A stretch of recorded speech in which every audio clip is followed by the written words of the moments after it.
जी सुनिए, राहुल का टिफिन दे आइए उसके ऑफिस में। राहुल की माँ बोली, क्या राहुल आज साथ में टिफिन लेकर नहीं गया? आज उसके ऑफिस में मीटिंग थी बॉस के साथ सवेरे सवेरे, इसलिए बिना टिफिन के ही वो चला गया। ठीक है, मैं दे आता हूँ। राहुल के पिता तैयार होने के लिए कमरे में चले गए। एक दिन पहले, माँ, मेरे दोस्त के पिताजी भी टीचर थे। उन्होंने देखो कैसे आलीशान बंगला खरीदा है। नहीं तो मेरे पापा, हम आज भी इस किराए के मकान में रहते हैं। राहुल गुस्से से बोला। राहुल, तुम्हें पता नहीं शायद, पर तुम्हारे पापा घर में सबसे बड़े थे, इसलिए 2 बहन और 2 भाइयों की शादी उन्हें ही करनी थी, और साथ में तुम्हारी पढ़ाई का खर्चा, और तुम्हारी बड़ी बहन की शादी भी तो थी। किसने किया ये सब? क्या फायदा इन सब का? उनके भाई बहन अब बंगले में रहते हैं। कभी उन्होंने सोचा है कि अपना भाई किराए के मकान में रहता है तो उसके लिए एक छोटा सा घर खरीद के दे दे?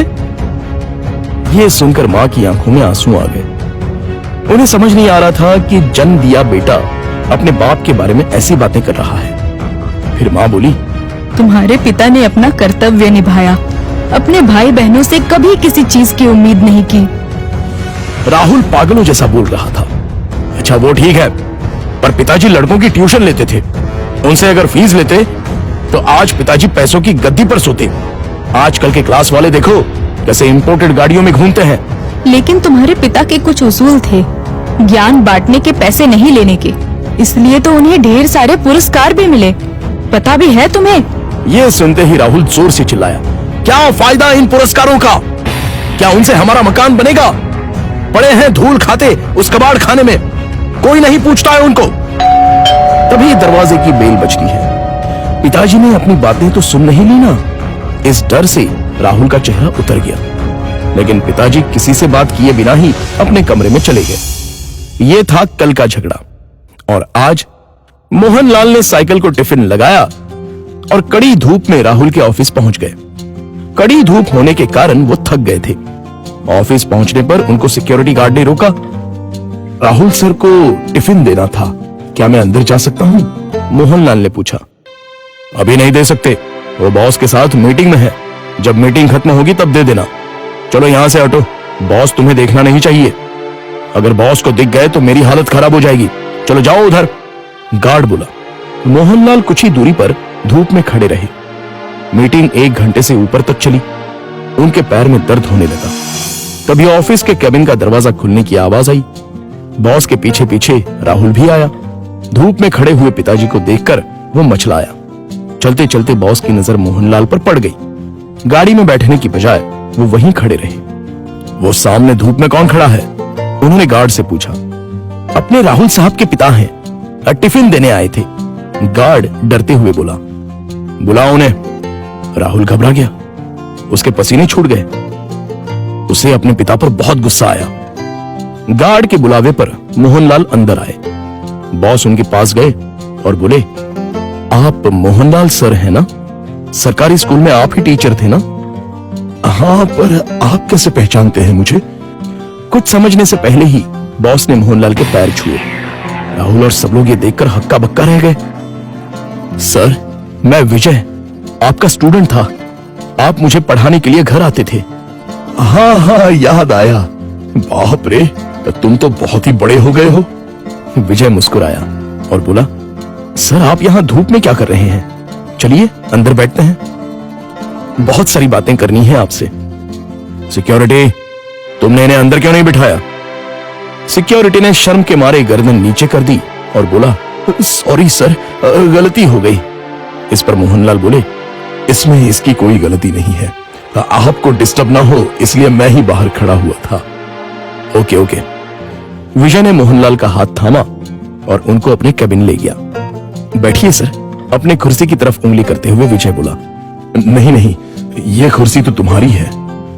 मोहनलाल हिचकिचाहट से बोले, सर आपकी वजह से ही तो ये कुर्सी मुझे मिली है, इसलिए इस पर सबसे पहले आपका हक बनता है। विजय ने जबरदस्ती मोहनलाल को अपनी कुर्सी पर बिठाया। शायद आपको पता नहीं, लेकिन अगर सर नहीं होते तो आज ये कंपनी नहीं होती और मैं अपने पिता के साथ उनकी दुकान में बैठा रहता। विजय ने अपने साथियों से कहा। राहुल और मैनेजर आश्चर्य से देखते ही रह गए। स्कूल के टाइम मैं एक एवरेज स्टूडेंट था, मुझे पढ़ाई में दिलचस्पी नहीं थी। मार्क्स कमा रहे थे, इसलिए मेरी माँ मुझे सर के पास उनके घर ले गई और ट्यूशन लेने के लिए कहा। पर सर के घर पर जगह नहीं थी, इसलिए वो हमारे घर आकर मुझे पढ़ाने लगे। लेकिन सर ने कभी फीस नहीं ली। सर के पढ़ाने के तरीके से फिर धीरे धीरे मुझे पढ़ाई में रुचि आने लगी और मैंने 10वीं में दूसरा नंबर लाया। ये देखकर तो मैं हवा में उड़ने लगा। My goodness! पर सर ने कभी आपसे फीस नहीं ली? मैनेजर ने पूछा। मैं मां के साथ मिठाई लेके सर के घर गया। मां ने 50,000 का चेक सर को दिया, लेकिन उन्होंने वो नहीं लिया। तब सर ने एक बात कही थी जो आज भी मुझे याद है। सर ने कहा था, मैंने कुछ नहीं किया, आपका बेटा ही होशियार था। मैंने सिर्फ उसे रास्ता दिखाया है और मैं ज्ञान बेचता नहीं हूं, दान करता हूं। फिर मैंने 12th करने के बाद MS किया और अमेरिका जाकर पढ़ाई की और वापस आने के बाद ये कंपनी स्टार्ट की। एक पत्थर को सर ने हीरा बना दिया। सर, आपको सच में दिल से प्रणाम। मोहनलाल की आंखों में आंसू आ गए। यह सच में कमाल की बात है। बाहर दुनिया में पढ़ाई का बाजार चल रहा है और इन्होंने बिना फीस लिए पढ़ाया। मान गए सर आपको। ऐसे लोग उसूल के पक्के होते हैं। इन्हें पैसों की और पुरस्कार की भी चाह नहीं थी।